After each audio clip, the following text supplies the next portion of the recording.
swiftly.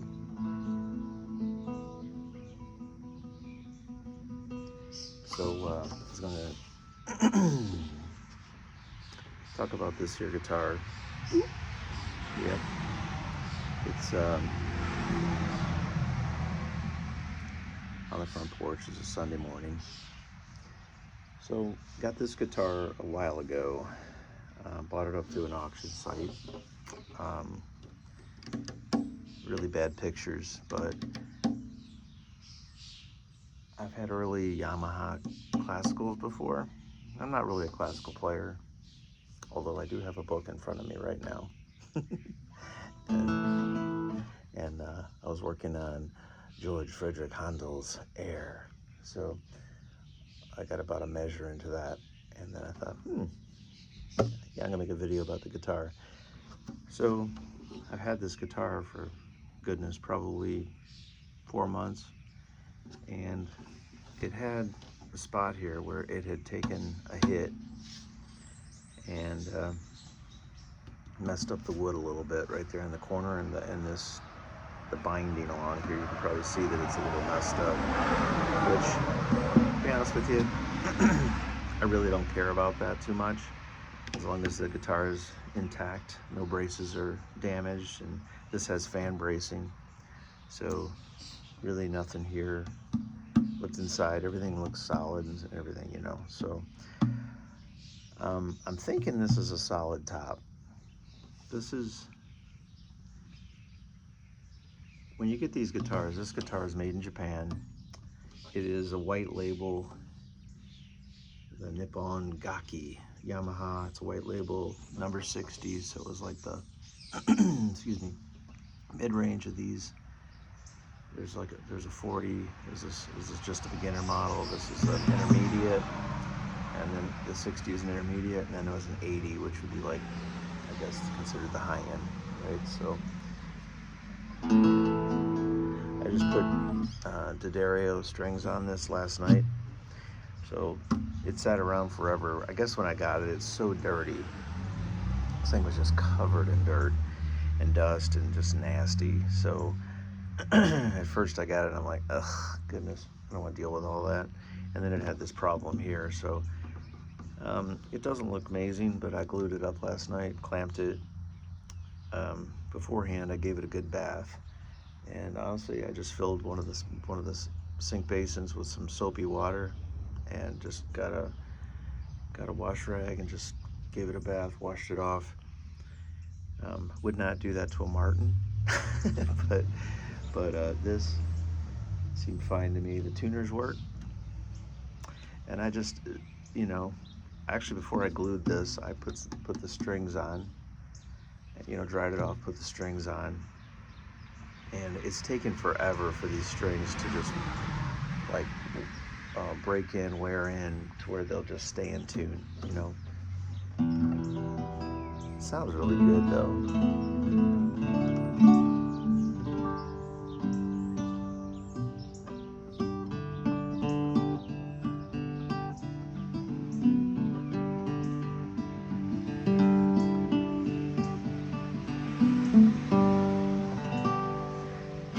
So saddle is probably original height from manufacturer. This thing hadn't been played in who knows how many years. So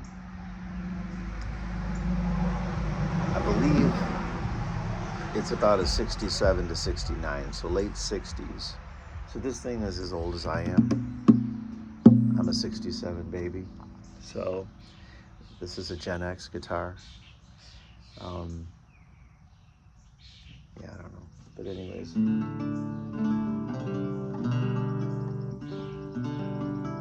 So it sounds good, and I think it looks like it's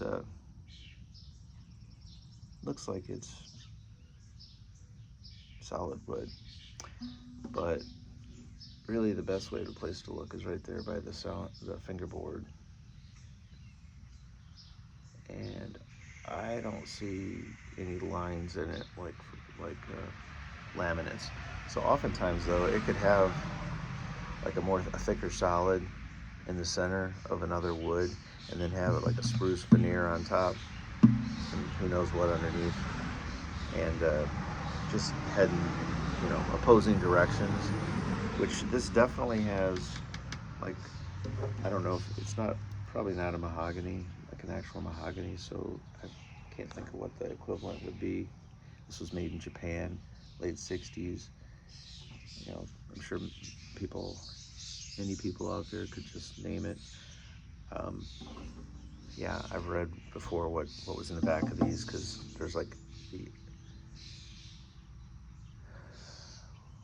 I forget, what are they, LGs? Or G, just G maybe? I don't know. There's the steel string models. There's a 75, and there's like 110s, like the old 60s, about the same years as this. Um, those would be red labels, though. Most people are looking for the red labels, and not the new red label, but the old red label from the 60s. Then they were like kind of a weird green, also a white label with like gold writing on it. There's been a lot of different Yamaha labels, and some are duds and some are better than others. This is actually really nice. Indian rosewood. You can just see rosewood, we'll just say bridge. Doesn't look Brazilian. And a rosewood fingerboard. Yeah. So, it's nice. The rosette is a real rosette. Yeah, it's cool. The thing about this, though, is what I enjoy is, I'm out here on a Sunday morning, and I actually don't get too many opportunities to just sit out here on my front porch early and drink entirely too much coffee and just fiddle on the guitar. But I don't know, there's just a few times, like years ago, somebody gave me a Suzuki classical, and it's like the first time that it ever occurred to me. It was terrible. It was in terrible condition, and I got this idea. This thing's a piece of junk. I can try to fix it. And I just thought, there's music inside of this thing, which is kind of a romantic idea. And I've always had done a lot of woodworking and things like that. So I had some clamps and glue and all that kind of stuff. So anyways, I worked on that guitar, got it back together, and it never was great, but it could play. I really don't remember what happened to that guitar, but it's the first time I ever fooled with a guitar. But I think the idea occasionally of just a guitar that, although the thought of it was overwhelming to me when I first got this, but just taking an old guitar that really isn't incredibly valuable. This one probably, I'm going to say $200 to $300 probably I could sell this for. I don't really think I'm going to sell it because it really sounds good. Like I said, the saddle is bone. I didn't say that, but the saddle's bone. The nut, I think it's bone too. Although the shape of it, I think they had plastic ones that look like that, but I think that's bone also. Tuners work. it's cool, sweet. Right now, though, I know I'm talking in loop-de-loops, in circles. But when I first put the strings on it, I'm like, whoa, the action is really high on this thing. So I got a flat surface and some sandpaper, some really heavy-duty stuff that I use. In other words, not a heavy-duty grit, kind of a medium grit, but medium to, not fine, but medium grit. I don't know what it is. Probably around 80, I think, grit, something like that. But it's like heavy stuff that doesn't wear out real. It's good stuff, good sandpaper. Anyways, and you can just slide these, you can trim them down. So I just marked it, and I have this thing on here down as low as I can get it, because that's, it still has a good break angle on it. There's plenty of pressure on the nut, which is important in order to get good sound. Otherwise, you're going to get kind of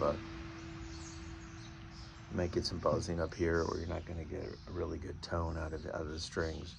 So, especially your first three strings that are nylon, they're not metal wound. So these all sound good to me. So I've been playing this thing since last night. yeah, I don't know why. I came home yesterday. We worked hard yesterday on a project. We've been working on a roof, um, and yesterday we put fascia and the gutters on, and then in the hot. It's been really hot here, so I was wiped. By the time we got home, I don't know, probably got home around 6 o'clock, and we didn't even have dinner. I wasn't hungry, and I just went and laid down, fell asleep, didn't wake up till 9:30. Got up, and it's like one of those weird, felt a little weird, and I proceeded to make myself some coffee. And I didn't go to bed last night until about 2 a.m. So this morning, I guess I could say I didn't go to bed this morning until about 2 a.m. And then I woke up at around 6:30 this morning feeling refreshed. So I'm doing good. But last night when I woke up, I thought about this guitar and thought, I'm going to grab that thing. And when I got it, the strings on this, some of them were just broken and stretched and just terrible. So this thing had not been played. Goodness, who knows? It could be from the 70s, or 60s. It really looked that nasty. So it's possible this thing, it looks like it's got some marks on it. Some of them are oxidized. Some of them are more recent. I didn't do this, but anyways, you can see that they're lighter colored if you can't see it. But so it's been bumped around quite a bit. So cleaned it up, lowered the saddle, put some new D'Addario strings on it, just normal tension. I could probably put a lighter tension on here, and I may try that just because I don't play classical, and it would just, see, it's already out of tune though, and that's part of what I was going to talk about, is how long it takes for a set of nylon strings to break in is enough to kill you. Now, I've had some that seem like they break in a little sooner. I don't know if they're just higher quality, but these are just like the regular D'Addarios. They cost about $9-10, under $10. Yeah, but it's out of tune. I can already hear it just from strumming it. So that's something to consider when I can remember the first time I ever had a classical and put strings on it. It might not have even been my own. I think my son got a classical one time, bought it from somebody off of Craigslist or something, or a friend, and he put new strings on it. And like on here, you can see I can tie them on, but these are the ball end ones, which are pretty easy to go with. I'm sure that's what he used at the time, and because he was pretty young. And he's like, Dad, I just don't understand this thing. It won't play in tune. I keep tuning it and tuning it and tuning it, and you gotta stretch them. I always grab like this, even with steel strings. Like when I first put strings on, I do this, grab it like that, and take my thumb and kind of bend it. But I have had these balls pop off because basically they've made a little knot in some of these, and others these are like regular, like on a steel string. But these balls, they've slid these on with like a knot. They've tied a knot in the string. But that, if you keep cranking, it'll just pop right through those. I've had that before, where I'm trying. I don't know if that was some kind of a tipple guitar, or I have a half-size Cordoba classical that I think is the first one they came out with. It's not like the Get a Lady Yamaha Get a Lady or whatever that is, which is not a very nice guitar, I don't think. It doesn't sound too good. It's something, but it's not much. But these Cordobas, once you get used to them and play it, they sound better because they do have solid tops. And yeah, I've had that thing in the dead of winter, camping, in the dead of summer, camping. I've had it all year round out in tents, and I've always taken it in its case. It's just got like a gig bag that comes with it. But man, I've had that thing all over the place. It's got marks all over it, and it's been played and played and played. It's just got strum marks everywhere on it. Do not care. The thing is great, and it's gotten a little bit of bellying on it, because it's just been abused. but it still plays great, sounds great. I've often thought, man, if I just could get a full size that I feel like I can play, because that one you can strum it. It's very balanced. It's awesome, actually. Now Cordoba has all kinds of those now, but that was the original. It was like a mahogany, laminated mahogany back and sides, and then a solid spruce top. And it has fan bracing in it also. So it's basically like a 6-string tenor ukulele. You know, it's tuned to A, but you can also get E, strings that are gauged for E, which is why I'm bringing this up, because the A set, it's made for the guitar to be tuned in A, but the tension on that's pretty high. Once you get it tuned up, it's pretty high. But sometimes you get, anyways, I've gotten the wrong strings because I couldn't find the Cordoba strings locally. It's like no one sells them, you have to get them on Amazon. And it's been like, what do they call it? Is it a tipple or something like that? Or perhaps it's like a Mexican guitar.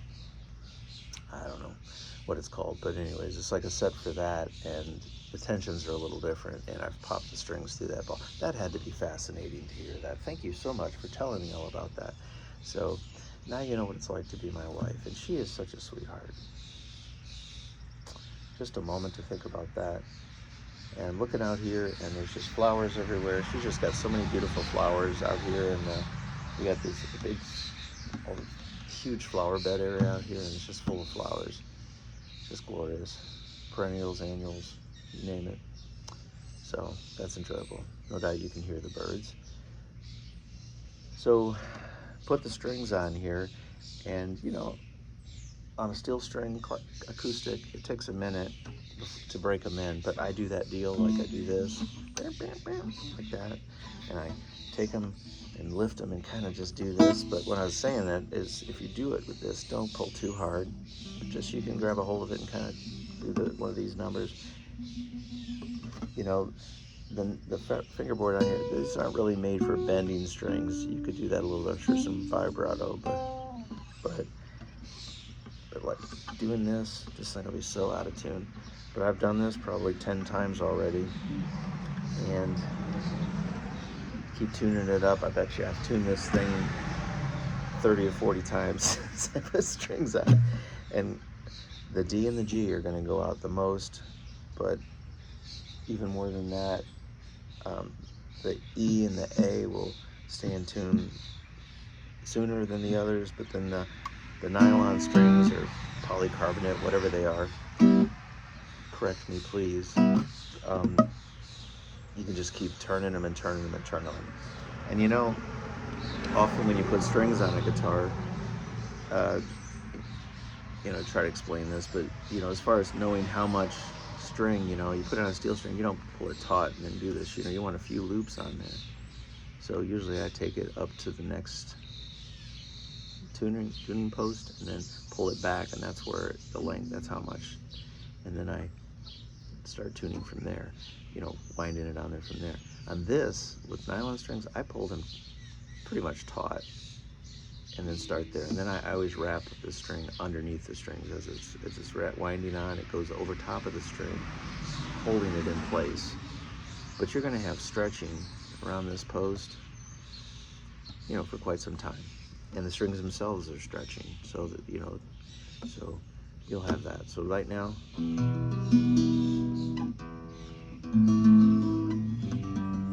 yeah, sounds horrible, right?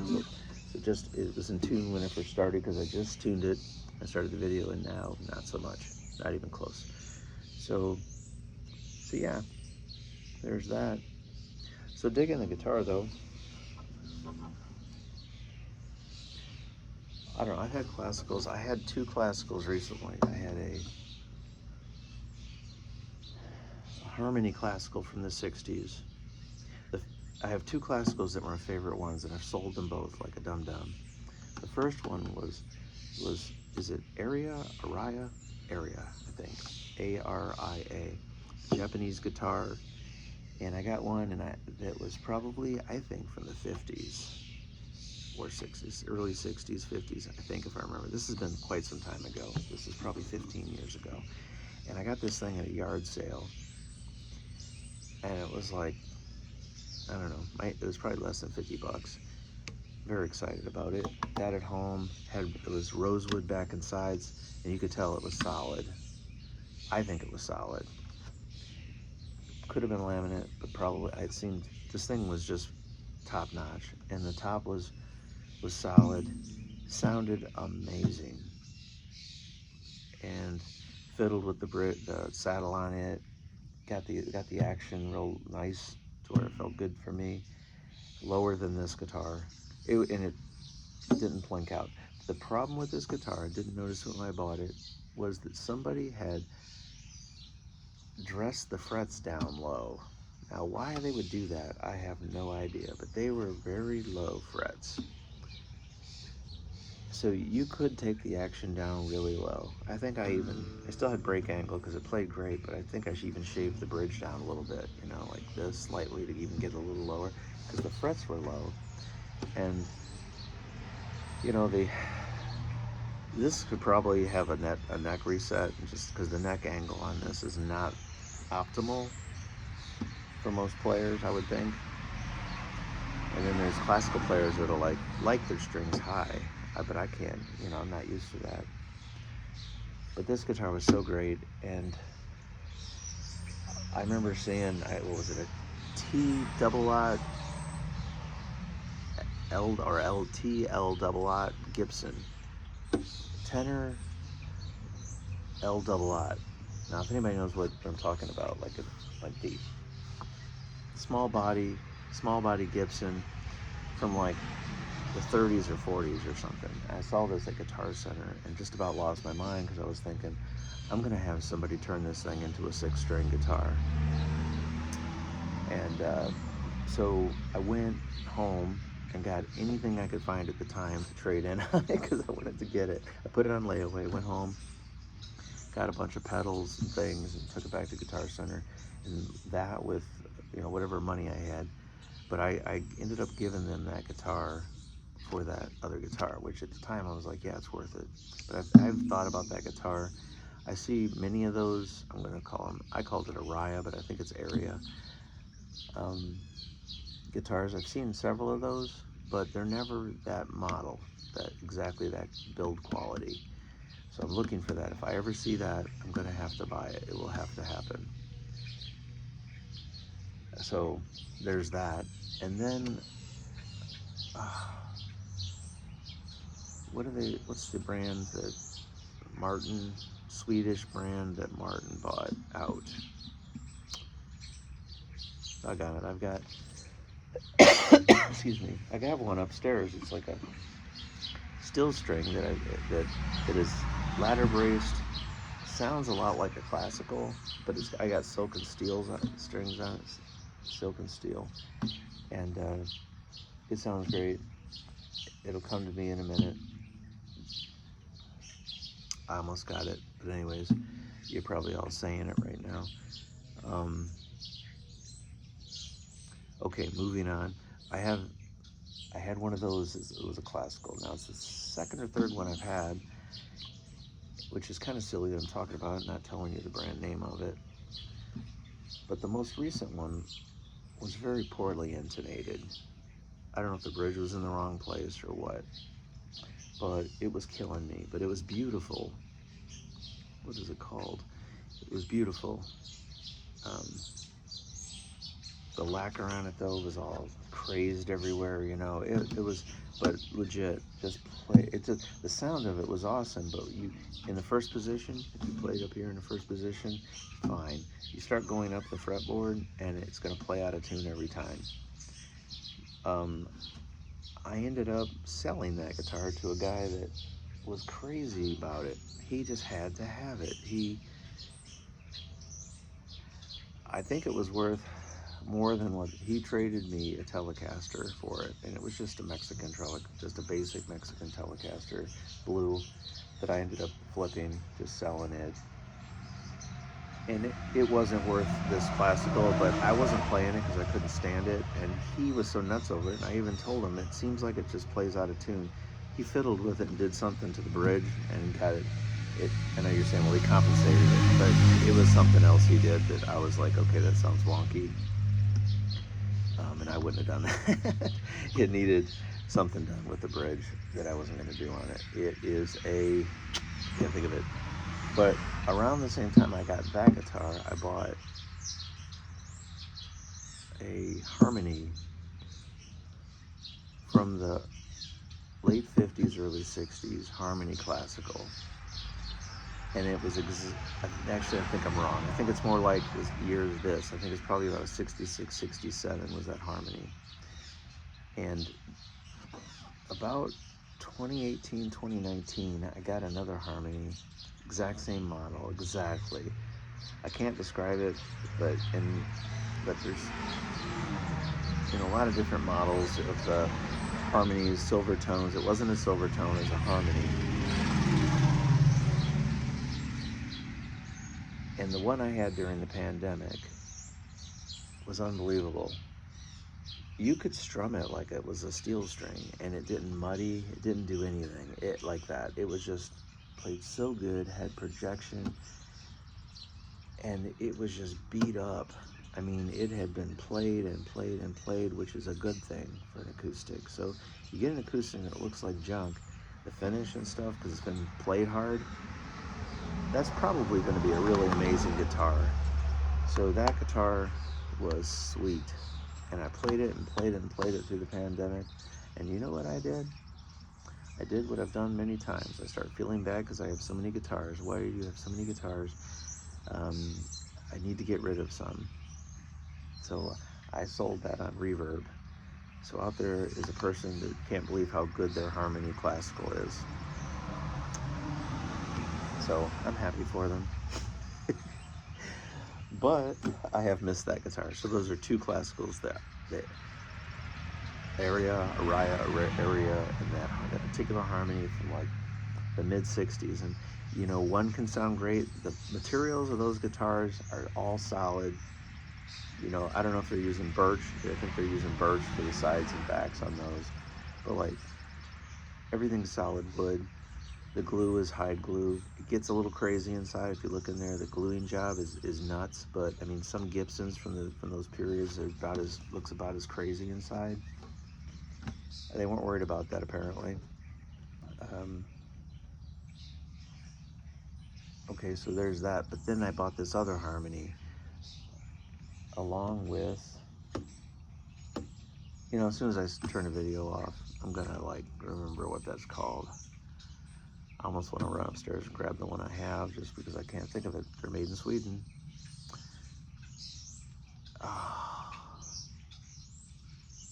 It's okay. It's gonna be all right. So recently I saw another one and I bought it, and it was online. I bought it and got it, and what a dud. Just sounded like crap.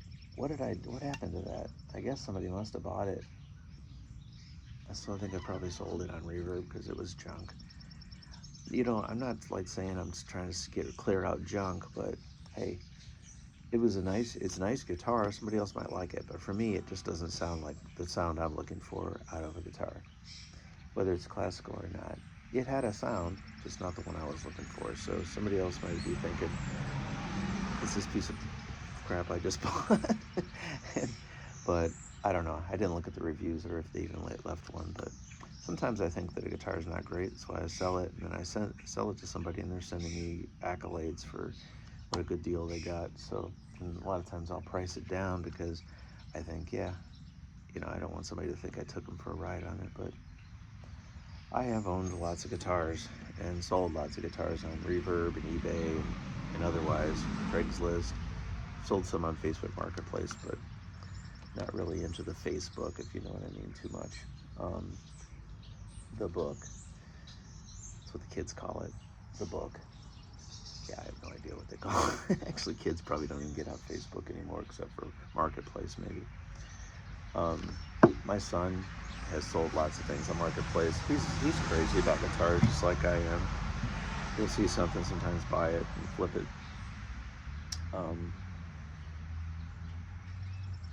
He's been making guitar picks. I don't know if I've mentioned this in a while. That's terrible. Guitar picks out of casing. It's like milk plastic or something like that. I haven't really looked into it too heavy, but boutique guitar picks. He's been making them. He started out just doing it for himself because you get the blue chips, which I have. I have one blue chip that he bought me. I think he paid like $50 for it, which to me was crazy. But upstairs in a dish, I bet you I've got $200 and some worth of picks. And that might be this many picks or something that are worth that much, maybe. And other than the one blue chip, the different picks that he's made and given to me for free, but he's been doing, copying a lot of the popular styles, like the little jazz threes, the Fender style, the 3-point. But my son's really into bluegrass music. He likes everything else too, but he's into bluegrass, playing that on the acoustic, and that's how he got into that. But now he has music. He's up in Michigan. He's got music stores selling his picks. He's got little displays he's set up on the counters, and they're selling his picks. And the name of the company is the Mitten, like Michigan. Let's see, Michigan Mitten Pick Company. And so he makes them all by hand. Sounds a little crazy, but he has a little system now where it's gotten easier for him to make them, where he can make more, make them a little quicker. But yeah, it puts left-handed or right-handed bevels on there. All different kinds of colors. Fun. So yeah. So I like a classical that I can play with a pick too. So I'm not really a classical player. I come out here and I started learning this, and I think what's really interesting about a classical guitar, you'll get this on a ukulele, also a good ukulele that's playable, and like let's say a tenor, or if you get a baritone ukulele. Did I say tenor ukulele earlier for the Cordoba? I did. It's more like, it would be like a baritone ukulele, but 6-string baritone ukulele is what it would be, which a baritone ukulele can be strung up just like a guitar, with an E, B, G, D, A, or you can string it up in A, which would be like the 5th fret, notes of the 5th fret. So I'm not going to recite that for you right now, don't care. But there's your lesson, or little homework. You can go figure that out. Anyways, like, yeah, I think I'm done. I can't think of anything else to talk about. Speaking of my son, it's been a couple weeks since I've talked to him. I talk to my son. I try to do it every weekend, at least once. Every weekend. I think there have been times when we've probably done it like a Saturday morning and a Sunday morning, which to me is like amazing, because I'm in Ohio, as some say it. Toledo, not in Toledo. I'm south of Toledo. I'm closer to Cincinnati.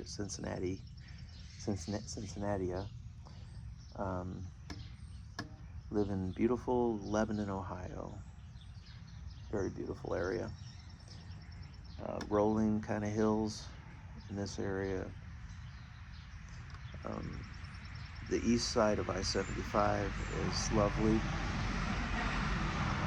The west side of 75, not as lovely. In our area, it's more industry on that side. But it doesn't take long on the east side of 75 if you get down south of Dayton, Ohio, once you get through that nonsense.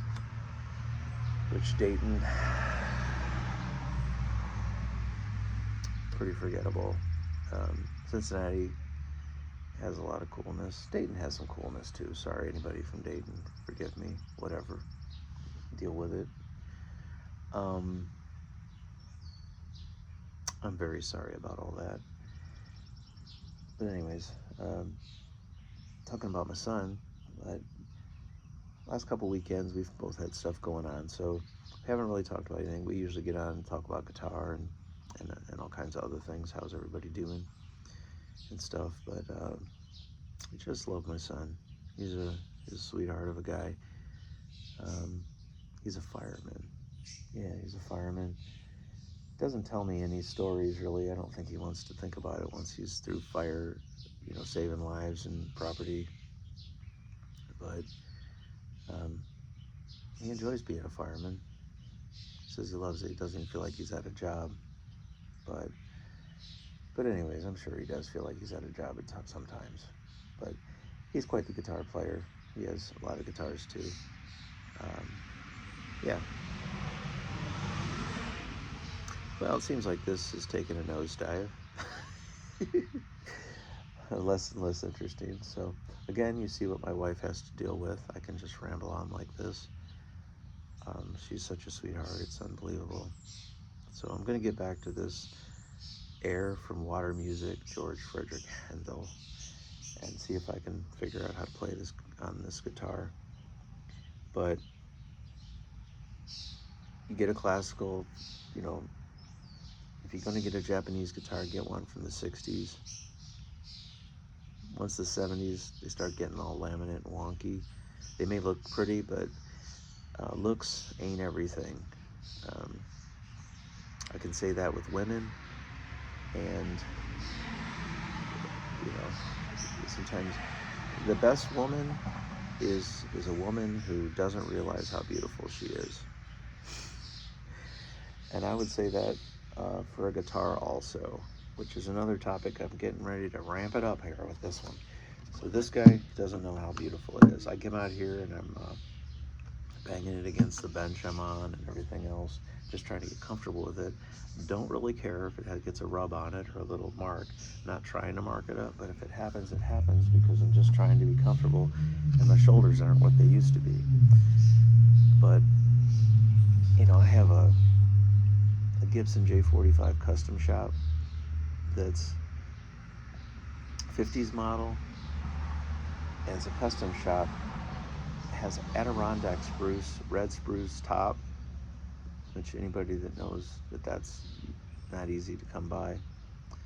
So that's rare now, very rare. And even the braces are made out of red spruce. And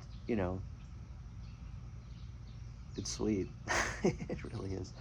But it wasn't cheap, and I bought it on a whim. And I bought it in Nashville. I was looking at doing guitars for. I've been wanting a J50 because I like Sunburst, but I kind of like the natural top too. And James Taylor and whoever else played J50s, and I just seen him play his and how it sounds. I'm just like, wow. And I did play one before. I played a couple, and it's just this woody tone. Like if you get a good Gibson, they're really good. At least I think so. And then some of them are just super thuddy, and some people like that too. I mean, that can be good for singing along with it. It has its place, but you're not gonna be doing bluegrass solos or anything on that. It's kind of like a 70s Martin. They don't. You might find one that sounds better than others. It's kind of the sound of the 70s, but some of those guys are probably playing 50s and 60s guitars, or older in that time period too. But some of the music, a lot of the music, pop music and things like that, the folk pop and all that kind of stuff that I grew up listening to probably was played on those 70s Martins and Gibsons and things. And they weren't the greatest, but they had a sound. And getting off track again, but a while ago my friend was looking for a guitar, and he wanted me to go to Guitar Center with him and his dad, and was there too. He's my buddy. And he was trying out different Martins and things, and they had this 70s D28. No, I'm sorry, it was a D35. 70s D35. Cool. Just the coolest looking guitar. Had all the right wear on it and everything. It felt great. It was not a loud guitar. Very,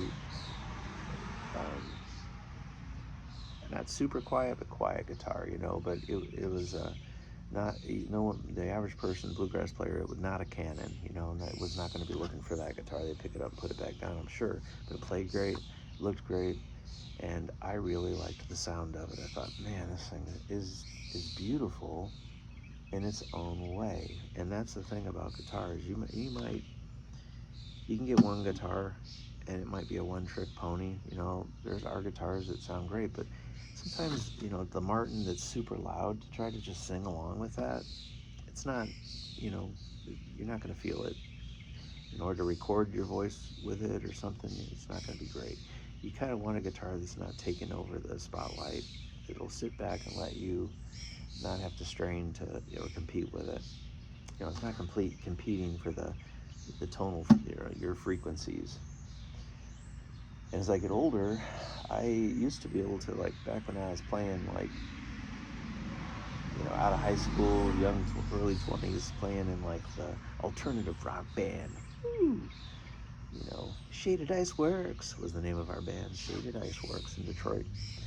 But, I used to kind of like the falsetto of the 80s and all this kind of stuff, could do all that kind of, thing. I could go, my voice, I can, go low or high, pretty good control.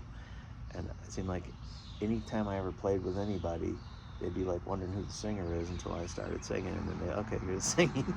So I didn't seem like I was looking for that, but it naturally happened.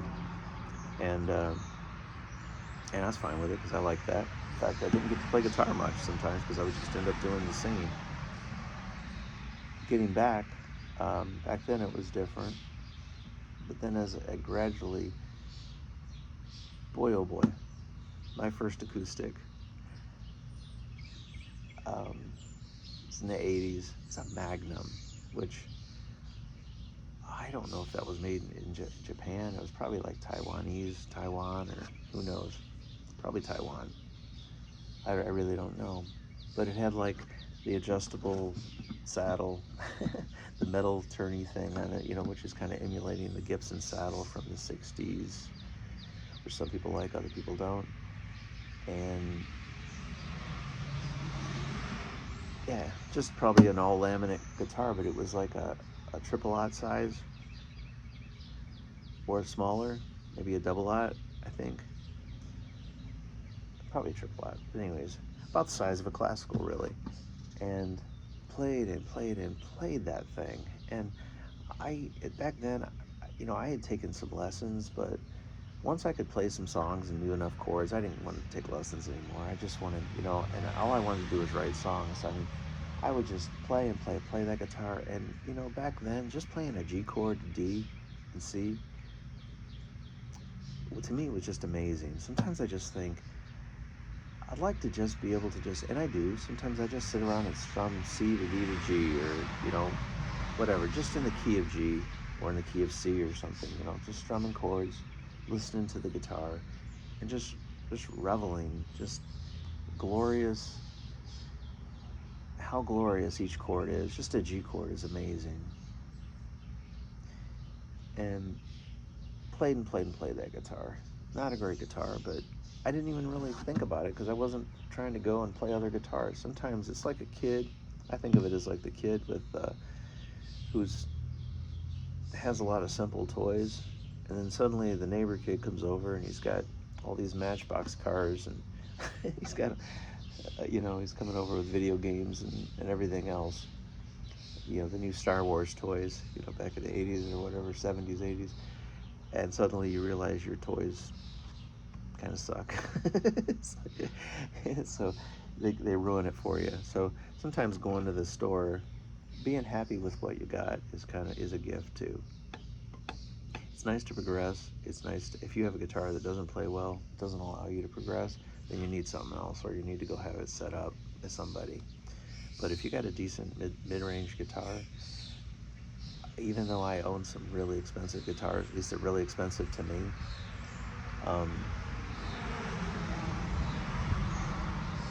that was just marketing. I mean, no, they're really good, but if I had never played them, I would be fine probably with what I had. Last year for our anniversary, my wife Tamara, asked me, what would you like for anniversary? I said, I'd like to have a guitar that I could just throw in the car. Car guitar, which car and guitar do not mix, especially in the summer or winter, or really any time when you're going to roll the windows up, lock it, and then leave the guitar in there. I've gone into Cracker Barrel and everywhere else with a guitar in hand, in a case, sitting next to my table, guarding it, because I'm not going to leave it in the car. So anyways, I got this. It was about $200, $199 I think, for this. What is it? An F335, F335, I think it is. But I'm telling you what, it's a Sunburst. It's like a Dreadnought, but they have their own body shape. If you didn't play that guitar next to a Martin or next to a Gibson or anything like that, on its own, honestly, even after playing the others, you go to like this neutral, you cleanse the palate, if you will, and go play that thing. I brought it home and it played excellent. It sounded excellent. I mean, when I played it in this store, I thought, I had played one before and thought, wow, this is great. So it was kind of in my head, in my mind, that that's the ultimate guitar for somebody who just has a couple $100, wants to buy an acoustic guitar that they can just take to campfires or anywhere. I mean, I would say that it's durable enough to gig with. You could put a pickup in that thing. You could take it to the open mic and it would be fine. It's got such an even tone. I mean, it just sounds amazing. And it's got a lot of volume. I've played it, like I say, just the G to C to D sometimes, just to clear my mind and not, sometimes you just don't want to challenge yourself. I remember when my kids are small, and they would have, my girls had Hank the Cowdog books. and then my son had a Captain Underpants and some of those Super Diaper Baby, whatever those were. But they're hilarious. But sometimes I would just pick their books up to see what they're reading, or I would read them, in order to buy them for them. I'd read them to see what it was, What are they reading? And I would be genuinely entertained by them.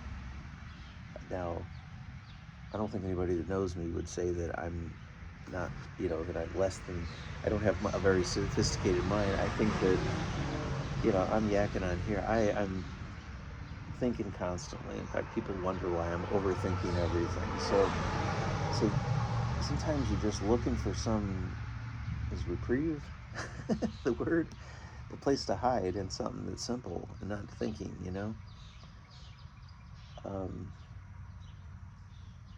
I'm relating this to a guitar. With my Gibson, I'm thinking all the time, and that's why I even brought it up, my J45. I brought it out here on the porch once, twice since I've had it, and I've had it for a few months. I bought it in 25. It does not have a mark on it, and it's because I baby it like crazy, because it's too precious to play. I can't play it without thinking about it. Thinking about, oh, does this sound as good as it did yet? I'm always justifying its tone, and that's a bad thing to be thinking about that all the time. Constantly, it's the problem with the good guitars, is they cause me to think more about the guitar than what I'm playing on the guitar. And I need to get past it on that guitar. In fact, I want it to get broken in. I want it to get some marks on it. I want it to happen naturally, but I need to play it more. But I play it less and take less opportunities to play it, because I don't feel like babying it. Like this, I'm on the porch, I can bang it on something. It sounds good. It's not a steel string, it's classical, but that's why I bought this Yamaha. It was new, but I don't worry at all about banging it up. The pick guard on it was something I'd say, Yamaha, put a better pick guard on it. Charge another $10, because it's one of those. It's like printed. It's like, I don't know if it's paper behind the plastic or whatever it is, but it's printed, and you put it on there, and it's supposed to look like a tortoise kind of thing or something, but no. When you look at it, it's all pixelated. So I was on the back porch, and I just looking at this, and I'm like, I hate it, and I'm just ripping it off.